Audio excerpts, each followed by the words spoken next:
Good morning, friends. Today we are going to continue with Unit 3 of Sale of Goods Act, that is a delivery of goods, rules regarding delivery of goods.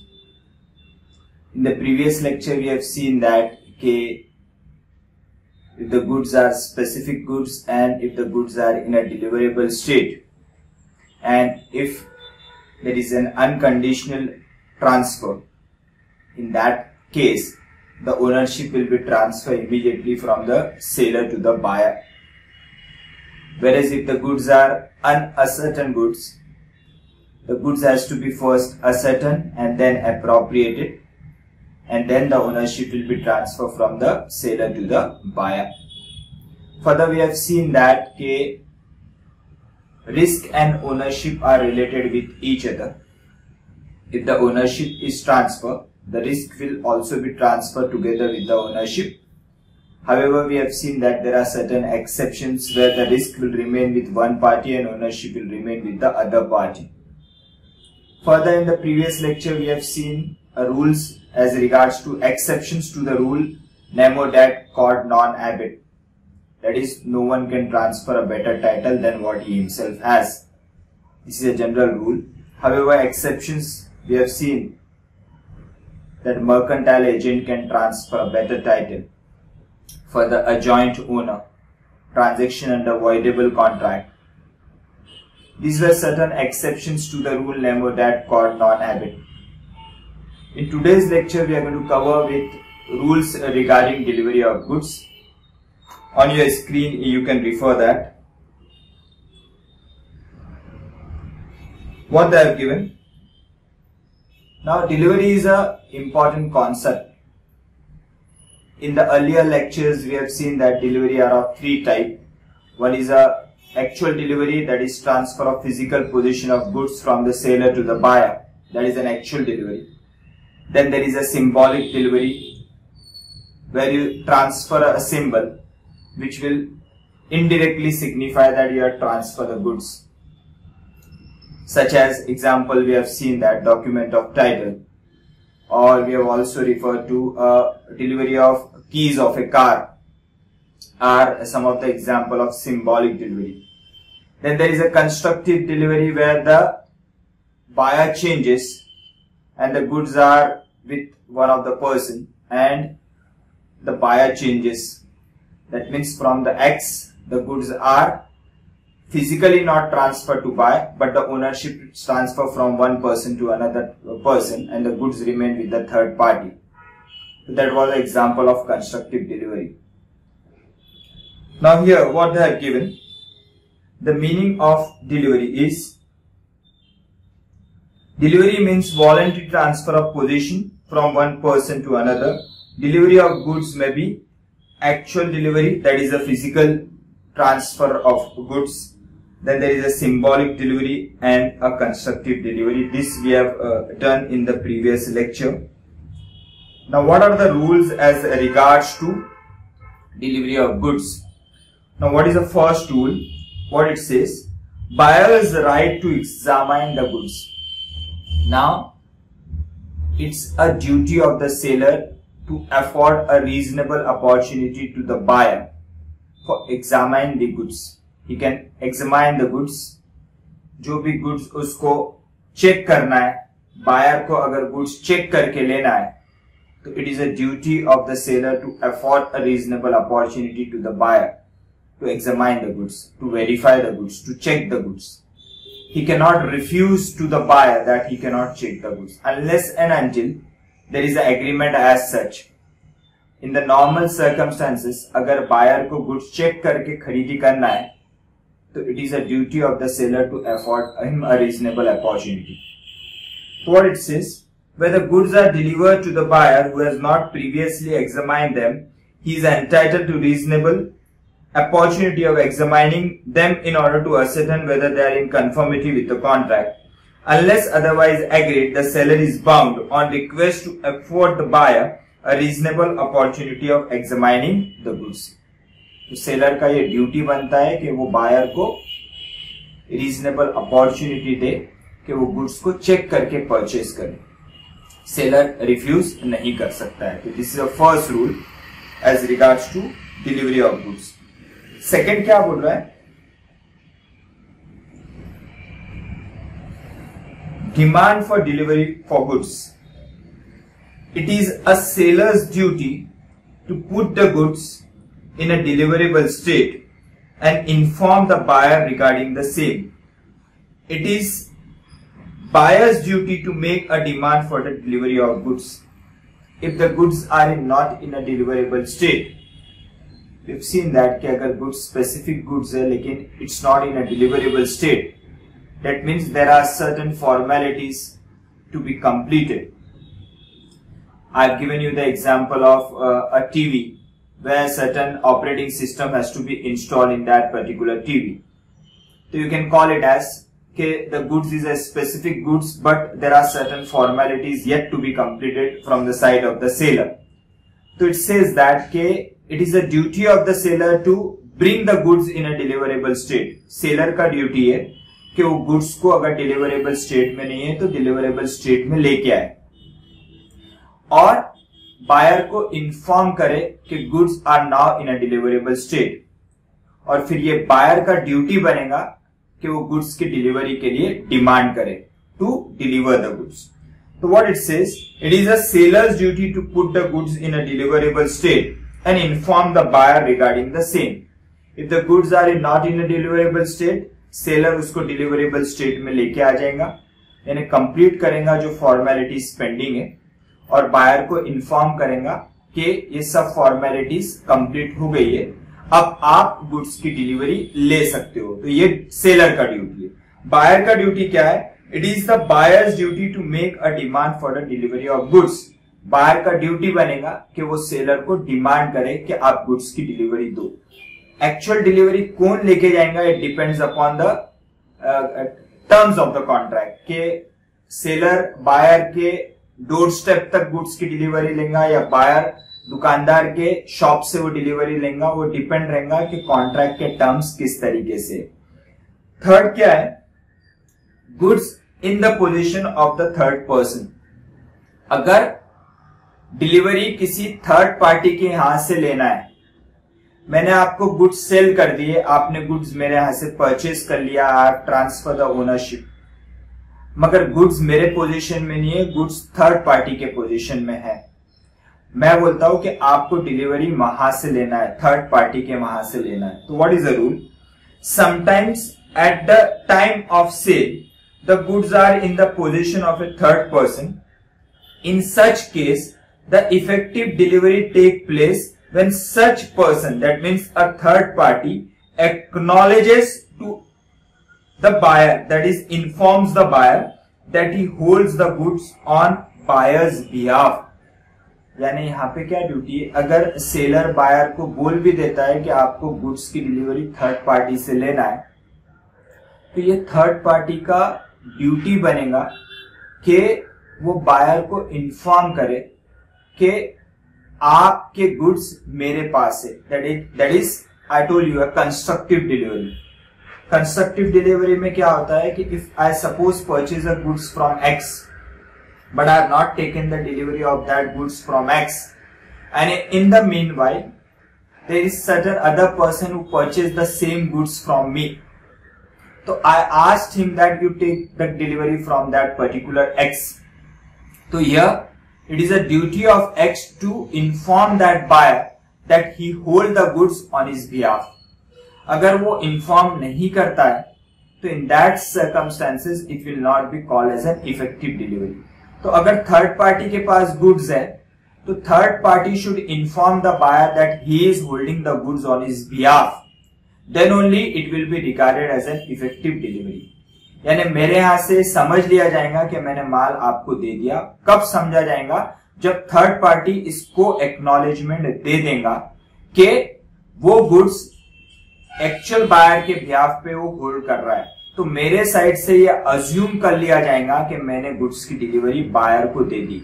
Now it is a duty of that buyer and that particular third party कि वो buyer वो third party से delivery ले ले और third party उस goods की delivery buyer को दे दे। मेरे यहां से ये अज्यूम कर लिया जाएगा कि मैंने गुड्स की डिलीवरी दे दी, लेकिन ये कब होगा? जब थर्ड पार्टी बायर को इन्फॉर्म करेगा कि वो गुड्स उस बायर के बिहाफ पे वो होल्ड कर रहा है। तो this is a rule.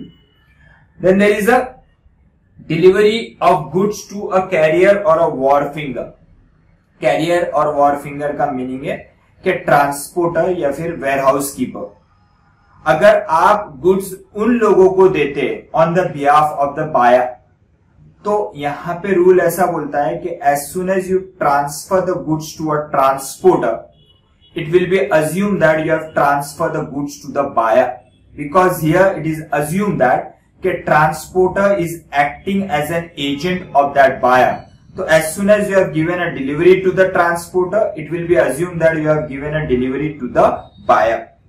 Whether sold goods are delivered to a carrier or a wharfinger for the purpose of transmission to the buyer or safe custody, that means if you give a goods to a warehouse for the purpose of safe custody on the behalf of the buyer, the delivery of goods to a carrier or a wharfinger is treated as a delivery of goods to the buyer. As soon as you transfer the goods to a buyer, as soon as you transfer the goods to a transporter, warehouse keeper, wharfinger, it is assumed that you have given a delivery of goods to the buyer. Place of delivery of goods. Now what will be the place where the seller is bound to give the delivery of goods to the buyer? What it says?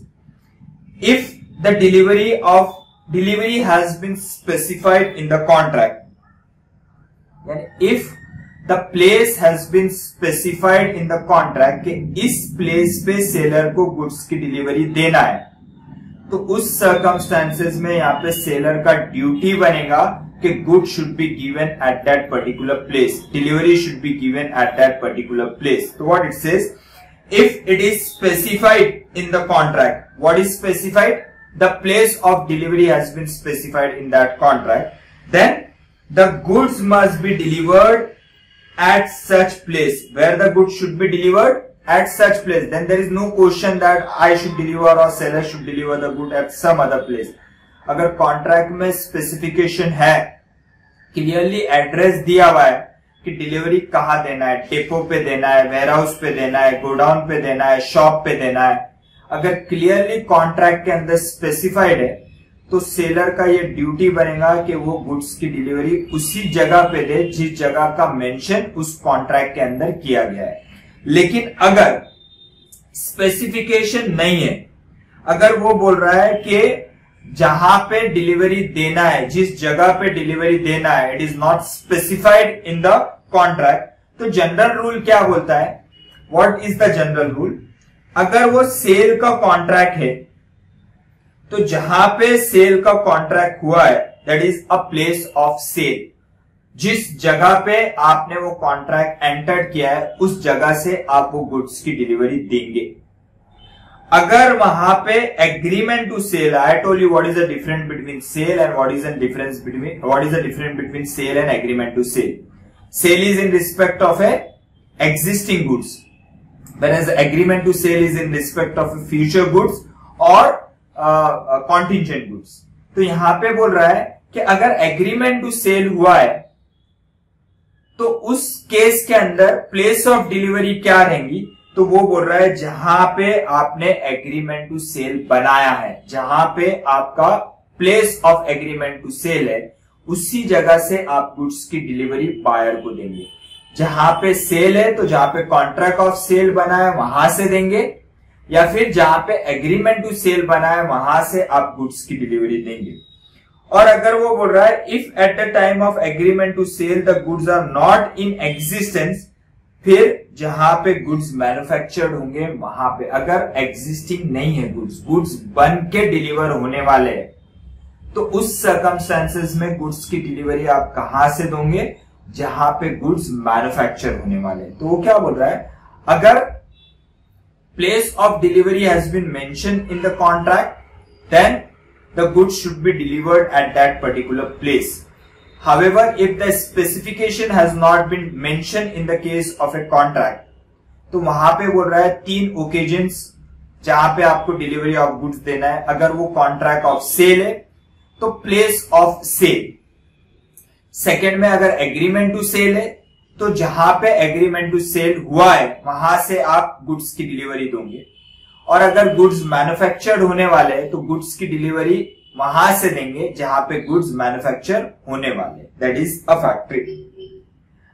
Then what should be the time of delivery of goods? At what time the goods should be delivered? This we have already seen that what is the rule as regards to the time of delivery of the goods? It should be during the working hours. Business hours के अंदर आपको goods की delivery देना है। तो यहाँ पे क्या बोल रहा है, गुड्स की डिलीवरी अगर कौन से टाइम पे देना है, अगर वो क्लियरली स्पेसिफाइड है कॉन्ट्रैक्ट के अंदर, तो again the same rule, the goods has to be delivered at that particular time only. The goods must be delivered at such specified time. जिस टाइम का मेंशन किया गया है उसी वक्त पे आप गुड्स की डिलीवरी दोगे। दूसरा वो बोल रहा है अगर टाइम का स्पेसिफिकेशन कॉन्ट्रैक्ट के अंदर नहीं है तो general rule, and what is a general rule, it should be delivered with in the reasonable time. What it says, the delivery of goods must be made within a reasonable time during the business hour on a working day. Reasonable time during the business hour, और वो working day होना चाहिए, यानी Sunday या holiday नहीं होना चाहिए। Business hours कौन से रहेंगे, normal business hours will depend upon the type of the contract, will depend upon the city to city. जैसा नॉर्मली जलगांव के अंदर business hour is morning 9 o'clock to evening 6:30 or 7 o'clock, तो this can be called as a normal business hours। तो इस वक्त में आपने goods की डिलीवरी देना चाहिए। अगर आप इस दौरान, that means if the seller fails to give the delivery during this particular hour, then the buyer is bound to refuse to take the delivery in respect of those goods। Then time for demand और tender of delivery. Now कब buyer ने goods की delivery मांगना चाहिए, when he should ask to deliver the goods from the seller, तो that particular ask should also be a reasonable ask. What it says, the demand of delivery by the buyer must be made within a reasonable time during the business hour और and on a working day. Buyer के side से भी क्या बोला गया है, seller के side से ऑलरेडी बोल दिया गया है कि seller should give the delivery if the time is not mention, reasonable time during the business hours and on a working day. Similarly अगर बायर को डिलीवरी ऑफ गुड्स का डिमांड करना है तो उसके लिए भी यही रूल एप्लीकेबल है, he should demand during the business hours on a working day. यानी वो कभी भी डिमांड नहीं कर सकता है। बायर को अगर डिलीवरी का डिमांड करना है, कॉन्ट्रैक्ट में लिखा है कि बायर जब बोलेगा उसी वक्त सेलर को गुड्स की डिलीवरी देना है। That means on application the seller should give the delivery to the buyer. That means what has been written in the contract that when the buyer will ask to give the delivery of the goods to the seller, then only the seller should give the delivery to the buyer. In that circumstance, यानी on the application of the buyer, the seller should give the delivery। तो buyer ने apply कब करना चाहिए, demand कब करना चाहिए, तो इट सेज दैट कि बिजनेस आवर्स के वक्त डिमांड करना चाहिए और वर्किंग डे पे डिमांड करना, यानी कभी भी डिमांड नहीं कर सकता है। रात में 11 बजे बोलेगा कि अभी के अभी आप मुझे गुड्स की डिलीवरी दो, तो ऐसा बायर डिमांड नहीं कर सकता है। Next is expenses for the delivery of goods. Now what are the rules as regards to expenses for the delivery of the goods?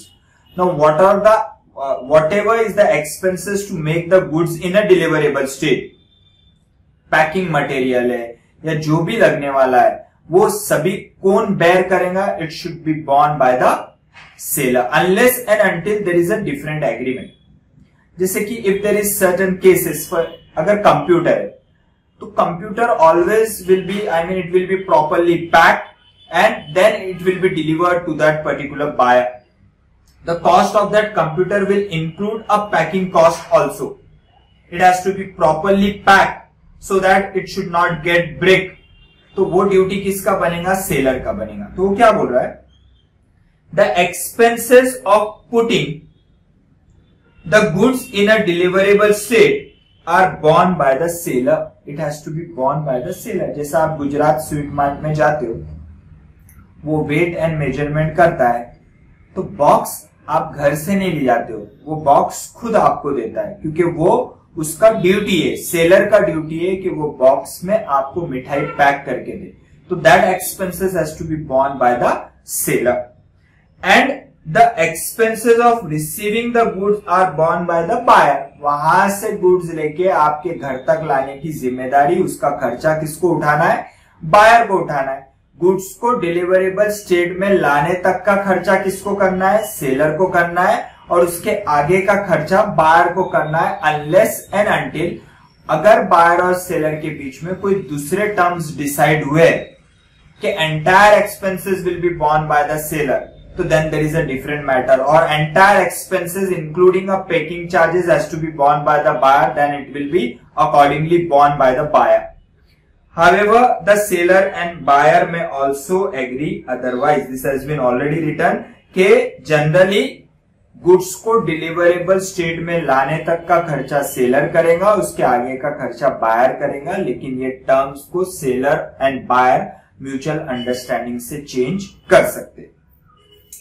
Further is deterioration of goods during transit. अगर goods transit में deteriorate होता है, जो normal loss है, that means which is incidental to the transition of goods और transmission of goods. जैसे कि I have given you the example कि अगर डिपो से पेट्रोल आप एक टैंकर में भर के पेट्रोल पंप तक ला रहे हो, तो it is incidental that certain petrol will get evaporated. कुछ लीटर्स ऑफ पेट्रोल जो है वो ड्यूरिंग ट्रांजिट इवेपोरेट हो जाएगा, क्योंकि वो कॉन्ट्रैक्ट का उसमें नॉर्मल लॉस होने के चांसेस है, नॉर्मल लॉस होने के 100% चांसेस है। तो वो normal loss will be generally borne by the buyer, even though the goods are transfer at seller's risk, but still that particular loss, यानी अगर एक टैंकर 9000 लीटर्स का है और उसमें 10 लीटर्स ऑफ पेट्रोल इवेपोरेट हो रहा है, तो it is assume that it is a normal loss and that loss has to be borne by the buyer and not by the seller. कुछ कुछ केसेस में आप देखते हो, जैसे कि आयरन इंडस्ट्रीज के अंदर सलिए जो होते हैं, आयरन रॉड जो होते हैं, जिसे जनरली ये सीजन के अंदर बारिश रेनी सीजन में यू विल फाइंड दैट कि जब वो ट्रांसपोर्ट होते हैं, फैक्ट्री से जब निकलते और दुकानदार के गोडाउन तक जब जाते, तो 3 या 4 दिन में जब वो ट्रांसफर हो रहे हैं, तो उस दौरान वो पर्टिकुलर रॉड जो है वो रस्टेड हो जाता है। That rusting of that iron rod is a normal loss. तो यहाँ पे उसके क्वालिटी पे फर्क नहीं पड़ेगा, मर्केंटेबल क्वालिटी पे कुछ फर्क पड़ने वाला नहीं है। आप जब देखते होंगे रास्ते पे भी आयरन रॉड दुकानदार अपने दुकान के बाहर रखता है और वो पानी में भीगते रहते हैं, because he is aware with that कि ये रस्टिंग होने के बावजूद भी इस पर्टिकुलर रॉड की मर्केंटेबल क्वालिटी में कोई भी चेंजेस नहीं आएगा, डिटोरिएट नहीं होगा, वो उससे एसोसिएटेड है। Rusting is associate with that particular iron rod. तो in that case if this is a loss, then that is a normal loss and loss has to be borne by the buyer. However, we have seen that if there is a major loss which will affect the mercantile quality of that goods and if it is happening during the transmission of goods, transportation of goods, so you are entitled to recover the damages for the deterioration in delay. But that damages can be recovered from the transporter if there is a decrease in quality, that means if it affects the mercantile quality of goods.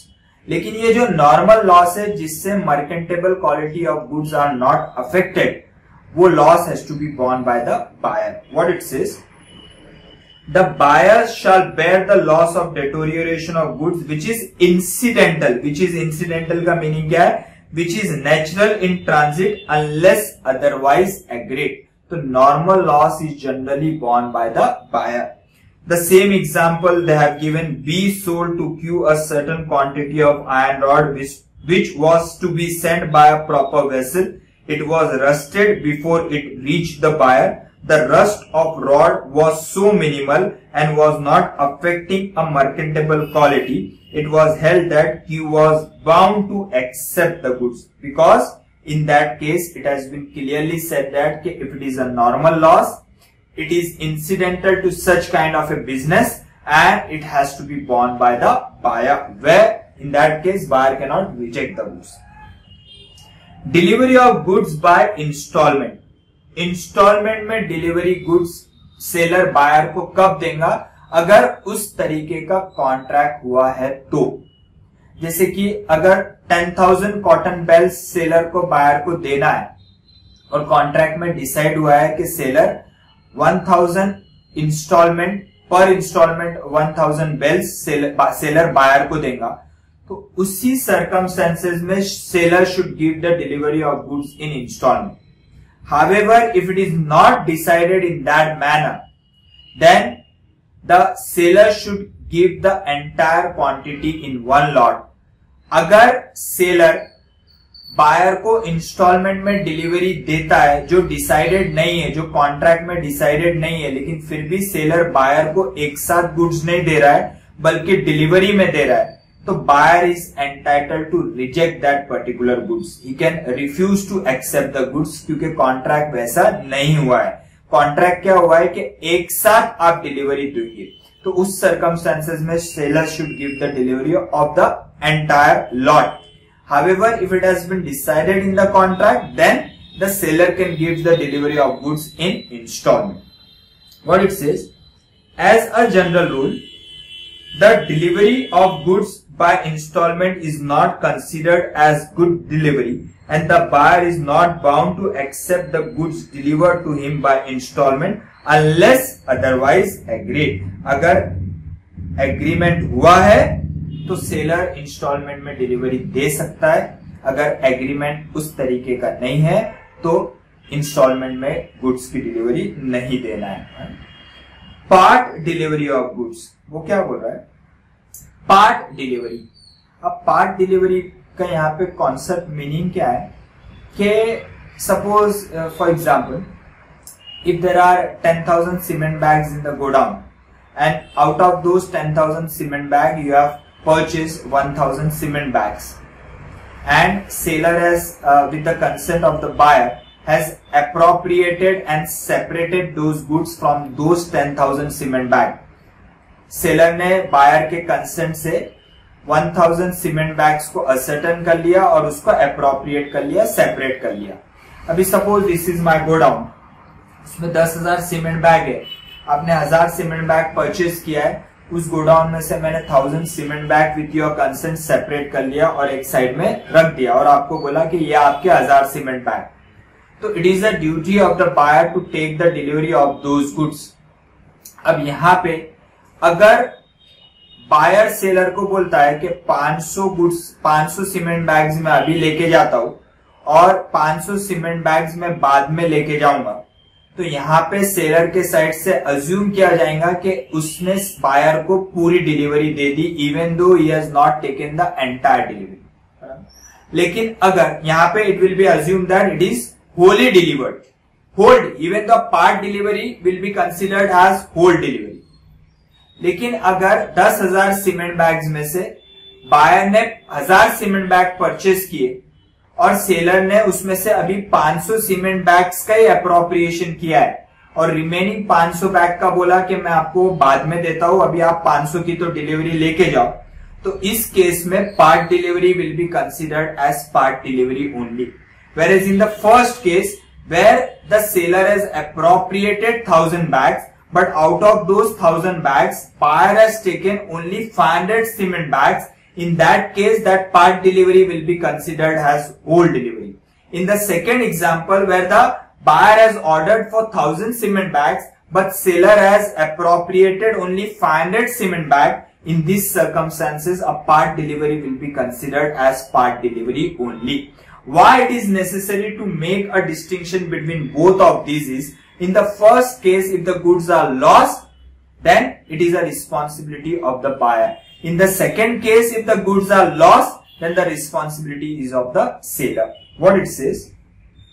Where the part delivery is made in progress of the whole delivery, then it is treated as a delivery of the whole and the ownership of the whole quantity is transferred to the buyer. That is my first example. 10,000 cement bag है, आपने 1000 का order दिया है, मैंने 1000 cement bag ascertain कर लिया, appropriate कर लिया, आपने सिर्फ 500 की डिलीवरी ली है, तो वो मेरे साइड से अज्यूम किया जाएगा, यानी सेलर के साइड से अज्यूम किया जाएगा कि सेलर ने आपको पूरे 1000 सीमेंट बैग की डिलीवरी दे दी, इवन दो आपने उसमें से अभी आधी डिलीवरी ली है, पार्ट डिलीवरी ली है, तो वो part delivery will be considered as a whole delivery. Second example, when the part delivery is made with an intention to separate, with the intention of separating it from the whole, then it is not treated as a delivery of the whole and the ownership of the whole quantity is not transferred to the buyer. My second example, out of 10,000 cement bags, buyer has ordered for 1,000 cement bags, लेकिन मैंने 500 का ही ascertainment किया और appropriation किया है, तो वहां पे part delivery will be considered as a part delivery only and ownership will be transferred only in respect of 500 cement bag, not 1000 cement bag. लेकिन फर्स्ट केस में ownership will be transfer for entire 1000 cement bag, second case में ownership will be transfer only in respect of 500 cement bag. First case में loss होता है, buyer को bear करना है, second case में लॉस होता है 500 सीमेंट बैग जिसकी डिलीवरी सेलर ने नहीं दिया है, उसका responsibility risk has to be borne by the seller. What it says, certain goods lying at the wharf were sold in lot. Wharf यानी warehouse. The seller instructed the wharfinger to deliver them to the buyer who had paid for them and the buyer thereafter accepted them and took away the part. यहाँ पे seller ने buyer को बोला कि आप वो warehouse में से डिलीवरी ले लो, मैंने पूरे सेपरेशन कर दिया है, आपको जो चीज चाहिए वो अलग रखे हुए आप लेके जाओ. लेकिन बायर ने पार्ट डिलीवरी ली, held the delivery of the whole. लेकिन यहाँ पे डिफॉल्ट किसका है? बायर का है. सेलर क्या एज्यूम करेगा कि सेलर ने बायर को पूरी डिलीवरी दे दी. उसके बाद आते डिलीवरी ऑफ रॉन्ग क्वांटिटी. अगर रॉन्ग क्वांटिटी की सेलर बायर को डिलीवरी दे रहा है तो क्या रूल बोलता है? अगर शॉर्ट डिलीवरी है, यानी आपने 1000 का ऑर्डर दिया, सेलर ने बायर को 900 पीसेस ही भेजे, आपने ऑर्डर 1000 पीसेस का दिया, सेलर के पास 1000 नहीं थे, तो सेलर ने बायर को 900 पीसेस का ही ऑर्डर दिया. तो क्या रूल बोलता है? अगर बायर एक्सेप्ट कर लेता है 900 पीसेस, 1000 का ऑर्डर था, सेलर ने 900 ही पीसेस भेजे और बायर उस 900 पीसेस को एक्सेप्ट कर लेता है, तो क्या होगा? He shall have to pay at the contract price for the goods actually delivered to him. जो भी तय हुआ है, डिसाइड ऐसा हुआ था 10 रुपीज पर पीस, तो 1000 pieces multiplied by 10 rupees will be 10,000. लेकिन सेलर ने बायर को 900 पीसेस का ही डिलीवरी दिया है और बायर ने वो 900 पीसेस एक्सेप्ट कर लिया है, तो बायर सेलर को 10 रुपीज के हिसाब से पेमेंट देगा, दैट इज ₹9,000. सेकंड, अगर वो रिजेक्ट करता है, बायर बोलता है कि मैंने 1000 का ऑर्डर दिया था, आप पूरे 1000 एक साथ भेजो, मैंने 900 का मैं पार्ट डिलीवरी नहीं लूंगा. अगर वो रिजेक्शन कर देता है तो what will be the outcome? The buyer reject the whole quantity. The contract is not treated as cancelled. It is valid and subsisting. The seller still has a right to tender again the contract quantity of goods and the buyer can claim the damages for delay. Buyer ने 900 pieces accept नहीं किया, उसको reject कर दिया, तो क्या contract cancel माना जाएगा? नहीं, कॉन्ट्रैक्ट स्टिल सबसिस्टिंग माना जाएगा, यानी कॉन्ट्रैक्ट अभी भी कैंसिल नहीं हुआ है, कॉन्ट्रैक्ट अभी भी लागू है. तो 900 पीसेस सेलर वापस ले लेगा और फिर अटेम्प्ट करेगा to supply the entire 1000 quantity. लेकिन उस दौरान जो डिले हुआ है वो डिले का डैमेजेस बायर सेलर से क्लेम कर सकता है, लेकिन कॉन्ट्रैक्ट रेप्यूडिएट कैंसिल नहीं होगा. अगर एक्सेस डिलीवरी देता है, अगर सेलर को 1000 पीसेस का ऑर्डर मिला है, लेकिन वो 1000 की जगह 1100 का सप्लाई कर देता है। तो अगेन द सेम रूल, अगर बायर एक्सेप्ट कर लेता है तो वो एक्सेस 100 क्वांटिटी का भी वही अमाउंट पे करेगा जो 1000 पीसेस के लिए पर पीस ऑर्डर का रेट था, दैट इज ₹10। यानी यहाँ पे अगर सेलर ने बायर को 1000 की जगह 1100 यूनिट भेज दिए और तय हुआ था ₹10 पर यूनिट, तो बायर सेलर को 1100 मल्टीप्लाइड बाय ₹10 यानी 11,000 रुपए देगा। अगर एक्सेप्ट द क्वांटिटी ऑर्डर, अगर बायर बोलता है कि मैंने 1000 का ही ऑर्डर दिया था, आपने 1100 यूनिट भेज दिए तो मुझे 1000 ही चाहिए, तो he is entitled to accept 1000 and reject that excess quantity of 100 unit, or he is liable to pay only for 1000 unit, that is ₹10,000. Reject the goods, buyer seller को बोलता है कि मैंने आपको 1000 का ऑर्डर दिया था, 1100 क्यों भेजा, मैं एक्सेप्ट नहीं कर रहा हूं, आप वापस लेके जाओ और 1000 पीसेस का बराबर पैकिंग करके भेजिए। आपने 1100 का भेजा है, मुझे नहीं चाहिए, वो 1100 में से मुझे 100 अलग करने पड़ेंगे और फिर अगेन 1000 का मुझे पैकिंग करके जिसको माल देना है उसको मुझे देना पड़ेगा। तो मैंने जितने का ऑर्डर दिया था आप उतनी क्वांटिटी भेजो। तो अगेन द सेम रूल जो प्रीवियस रूल था डेफिसिट के लिए, again the contract will be subsisting, seller के पास गुड्स वापस आ जाएंगे, again he is going to remove 100 quantity, again he is going to repack 1000 quantity, and again he is going to resupply the goods to that particular buyer. Again the buyer will be entitled to claim the damages for delay.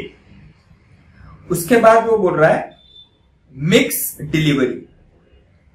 Mix delivery का meaning क्या है कि आपको red colour की quantity का order दिया था, मैंने बोला था 1000 पीसेस ऑफ रेड कलर मुझे चाहिए, या फिर मुझे 500 पीसेस रेड चाहिए और 500 पीसेस ब्लू चाहिए। तो यहां पे क्या हुआ, अगर मैंने फर्स्ट केस में आपको बोला कि मुझे पूरे 1000 पीसेस रेड कलर में चाहिए और कोई दूसरा कलर नहीं चाहिए, तो in that circumstances it is a duty of the seller to supply the buyer of the color ordered by the buyer. Red colour का ऑर्डर बोला है, रेड कलर ही देना है। लेकिन अगर यहाँ पे सेलर रेड के साथ साथ 900 पीसेस रेड कलर के थे और 100 पीसेस उसमें ब्लू कलर के मिक्स कर देता है, क्योंकि सेलर के पास remaining 100 units are not of red colour, तो this particular 1000 unit will be called as a mix delivery. तो इस सर्कमस्टेंसेस में अगेन द सेम रूल, अगर बायर उस 1000 पीसेस को एक्सेप्ट कर लेता है तो वो 10,000 रुपीज देगा, 900 एक्सेप्ट करता है और 100 रिजेक्ट कर देता है तो 9,000 रुपीज देगा। या अगर वो पूरे रिजेक्ट कर देता है, वो बोलता है मैंने आपको 1000 यूनिट्स रेड कलर के बोले, I need for red colour, आपने मिक्स क्यों भेजा, again the same rule, the contract will be subsisting, again the seller is going to remove that 100 blue color quantity and mix with again he is going to add 100 quantity of red color and he is going to make entire 1000 quantity of red color और फिर से resupply करेगा buyer को और buyer फिर 10,000 rupees देगा, लेकिन he has a right to claim for damages for delay। लेकिन एक चीज यहाँ पे याद रखना है, मिक्स डिलीवरी का मीनिंग है कि क्वालिटी सेम है लेकिन उसका कलर जो है वो इधर उधर हो गया है। मिक्स डिलीवरी का मीनिंग ये नहीं है कि सुपीरियर क्वालिटी के साथ आपने इंफीरियर क्वालिटी के गुड्स आपने मिक्स कर दिए। अगर यहाँ पे सेलर 900 क्वांटिटी एक ग्रेड के गुड्स लेता है और 100 quantity of same colour B grade के उसमें मिक्स कर देता है, ये सोच के कि बायर को क्या समझ में आएगा, पूरे 1000 पीसेस एक जैसी दिख रहे लेकिन उसमें 900 pieces are of A grade and 100 pieces are of B grade, तो in this circumstances this will be regarded as a fraud on the part of the buyer. और जो फ्रॉड के लिए एग्रीव पार्टी के पास जो राइट्स है वो right buyer claim कर सकता है। अगर सेलर ने सुपीरियर क्वालिटी के साथ इंफीरियर क्वालिटी के गुड्स मिक्स कर दिए तो वो मिक्स डिलीवरी नहीं माना जाएगा। उस केस में माना जाएगा कि सेलर बायर के साथ डैमेजेस, जो भी राइट्स, कॉम्पेंसेशन बायर के पास अवेलेबल है वो सेलर से क्लेम कर सकता है। Now what they have given? A agrees to sell 100 quantity of wheat to B at 1000 rupees per quintal.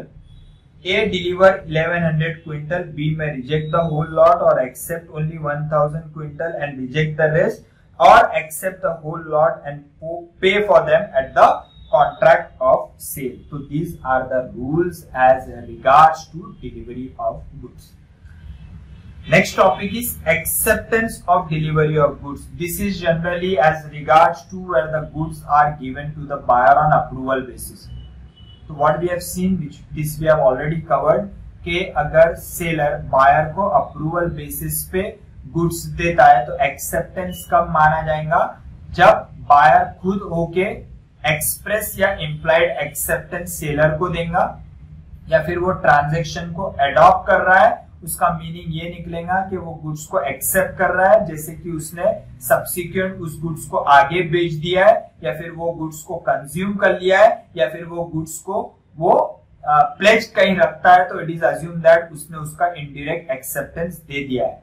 या फिर बायर वो गुड्स को रीजनेबल टाइम में या अलॉटेड टाइम में रिटर्न नहीं देता है, तो in that circumstances it is assume that कि buyer has accepted the goods.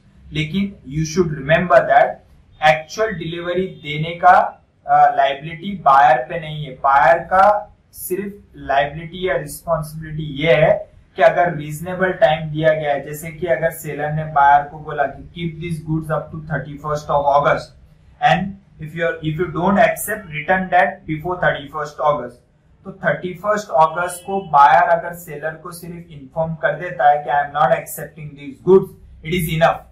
It is not a buyer duty to physically deliver the goods to the seller. It is a responsibility of the seller to pick up the goods from the buyer's position. वहां से goods लाने की जिम्मेदारी seller की है, ना कि buyer की जिम्मेदारी है कि वो गुड्स उसको फिजिकली डिलीवर करे। बायर की सिर्फ रिस्पॉन्सिबिलिटी ये है कि टाइम अगर एक्सपायर्ड हो रहा है, टाइम खत्म हो रहा है, जितना टाइम सेलर ने अलॉट किया है, तो before that particular expiry he should simply inform the seller that he is not accepting the goods. Acceptance is deemed to take place where he intimates the seller that he has accepted, यानी उसने खुद होके intimate कर लिया है कि वो accept कर रहा है गुड्स को। Does any act to the goods which is inconsistent with the ownership of the seller, यानी वो ऐसा कुछ कर रहा है जो इनडायरेक्टली सिग्निफाई करता है कि वो गुड्स एक्सेप्ट कर रहा है, दैट मींस वो कंज्यूम कर ले रहा है जो गुड्स उसके नहीं है, लेकिन वो कंज्यूम कर ले रहा है, तो ये मान लिया जाएगा कि उसने इनडायरेक्ट एक्सेप्टेंस दिया है। या फिर वो सब्सिक्वेंटली गुड्स को किसी को प्लेज कर रहा है और उस पर पैसा लोन ले रहा है, तो इट इज अज्यूम दैट वो गुड्स को एक्सेप्ट कर रहा है। और अगर वो retain the goods after the lapse of reasonable time without intimating to the seller that he has rejected them, अगर बायर रीजनेबल टाइम में या जितना टाइम सेलर ने अलॉट किया था उसको रिटर्न नहीं दे रहा है, तो ये मान लिया जाएगा कि वो गुड्स को एक्सेप्ट कर रहा है। आगे क्या बोल रहा है? Buyer not bound to return the rejected goods. Not bound in the sense he will simply intimate them, लेकिन वो डिलीवरी यानी मेरे यहाँ से उठा के लिया के आपके ट्रांसपोर्ट में आप तक घर तक पहुंचाना वो बायर की रिस्पॉन्सिबिलिटी नहीं है। सिर्फ बायर की रिस्पॉन्सिबिलिटी ये है कि अगर टाइम कंप्लीट हो रहा है, जैसा आपने मुझे कोई गुड्स दी और आपने मुझे बोला कि अगर आपको ये गुड्स को एक्सेप्ट नहीं करना है तो 31 अगस्त के पहले आप हमें इन्फॉर्म कर दो। तो मैंने 30 अगस्त को ही आपको फोन लगा दिया और बोल दिया कि गुड्स मेरे यहाँ कुछ बिक नहीं रहा है और वो बिकने वाले भी नहीं है, आप इसकी डिलीवरी यहाँ से उठा के ले जाओ। तो मेरा जिम्मेदारी सिर्फ इतना ही है कि मैं आपको इन्फॉर्म करूं। यहाँ से उठा के ले जाने की जिम्मेदारी आपकी है, दैट इज सेलर की है, मेरी नहीं है। Unless otherwise agreed, where the goods are delivered to the buyer and he refuses to accept them, having the right so to do, he is not bound to return them to the seller. Return them यानी physically ले जाके देने की जिम्मेदारी buyer की नहीं है। But it is sufficient if he intimates to the seller that he refuses to accept them. उसकी जिम्मेदारी सिर्फ क्या है कि वो सेलर को इन्फॉर्म करे कि वो गुड्स एक्सेप्ट नहीं कर रहा है। Liability of the buyer for neglecting और refusing delivery of goods. Indian Contract act में we have seen attempted performance, offer to perform, that is tender of performance. वहां पे अपन ने क्या देखा था कि प्रॉमिसर अपना प्रॉमिस पूरा करने के लिए तैयार है, लेकिन प्रॉमिस ही उसको चांस नहीं दे रहा है प्रॉमिस पूरा करने का। तो वहां पे आउटकम क्या था? इट इज अज्यूम दैट के प्रॉमिसर ने अपना काम पूरा कर दिया, अपना प्रॉमिस पूरा कर दिया। On the part of the promiser it is assume that he has perform the contract and he will held promisee liable for the purpose of payment of consideration. In the same manner here, यहाँ पे अगर seller goods की delivery देने की contract entered हुआ है buyer और seller में, सेलर गुड्स की डिलीवरी देने के लिए तैयार है, लेकिन बायर उस गुड्स की डिलीवरी नहीं ले रहा है, तो it is assume that seller ने अपना प्रॉमिस पूरा कर दिया और वो बायर से उस गुड्स का पैसा मांगेगा एंड डैमेजेस क्लेम करेगा। What it says, when the seller is ready and willing to deliver the goods and request the buyer to take the delivery, and the buyer does not within the reasonable time after such request take the delivery of goods, he is liable to the seller for any loss occasion, that means arises by his neglect or refusal to take the delivery, and also for the reasonable charge for the care and custody of the goods, that is a damages.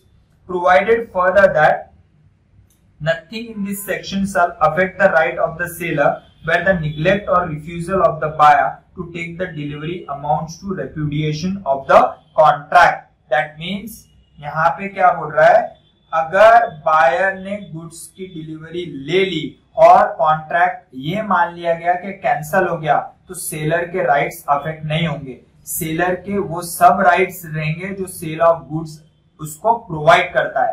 तो seller goods की delivery देने तैयार है, लेकिन buyer goods की delivery लेने तैयार नहीं है। तो इंडियन कॉन्ट्रैक्ट एक्ट में भी व्हाट वी हैव लर्न कि promisor is ready to perform his promise, but the promisee is not allowing the promisor to give his performance. In the same manner, seller is ready to give the delivery of the goods at whatever terms agreed in the contract of sale. But the buyer is not taking the delivery of the goods, then it is assumed that on the behalf of the seller, the contract is performed and is bound to claim the damages together with the price of the goods. Court will order the buyer that you take the delivery of the goods and pay the price together with the damages to the seller. So these are the rules as regards to delivery of goods. Hope you have understood the concept and enjoyed the lecture. Bye everyone.